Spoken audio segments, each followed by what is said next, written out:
Hey everybody, in this video we're going to talk about how much money you need in order to retire. Well, the answer is just like in anything else in life, it all depends. Well, I can tell you how much is not going to be enough. A few years ago I saw an article in USA Today that basically said the average person age 55 had somewhere between $25,000 and $50,000 saved for retirement in a retirement account. Well, think about that for a second. Let's say even at age 55, you're going to work for another 10 years at 65. Even if your money doubles from $50,000 on the high end up to $100,000, how much do you live on per year? If the answer is, let's say, 50 grand, then, interest and appreciation of the account aside, you can live for 2 years on that money. Think about that. Will Social Security be enough to kind of offset that? Do you have any other streams of income? Do you have a house, for example, that you might sell, downsize to a smaller house and get some money from there? So then what you have to do is kind of take all of the sources of money that you have and say, how much can I live on per year so that even with, kind of the appreciation that I have on my assets that are invested in various investments, and as you get closer to retirement age, you want to have those in more and more safe investments. You should have some at risk, but not as much as you'd have when you're younger and have many more years to get to retirement. But let's say that, you add up all that. How many years on, based on your current ability or your current amount that you need to live on or expect to live on, how many years worth of money do you have available? And if the answer is 5, 7, 8 years, maybe that's not enough. And then also think about the fact that, there could be unexpected expenses. Like, God forbid you have some kind of medical condition that you need to have taken care of, or, some unexpected loss or some unexpected situation comes up that you need to contribute money to that particular thing.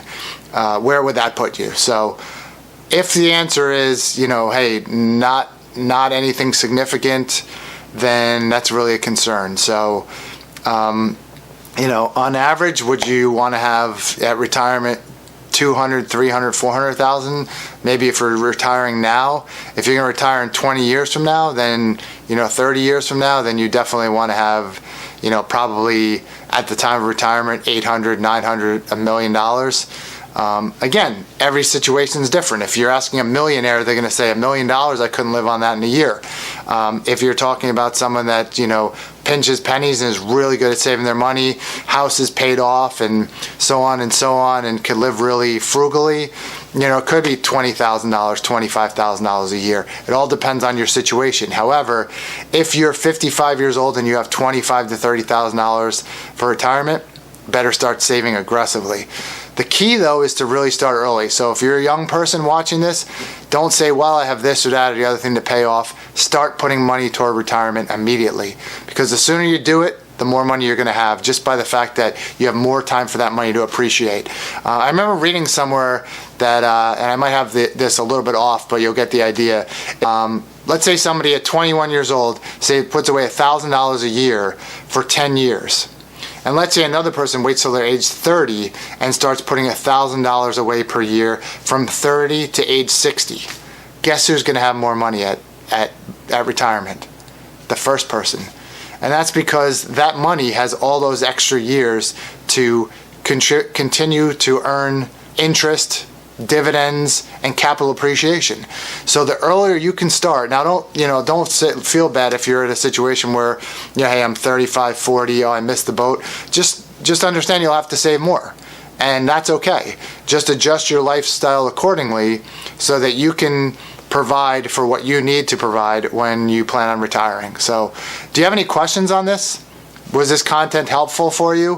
What other questions do you have around this topic? Or what other topics around the finance area would you potentially be interested in hearing more about?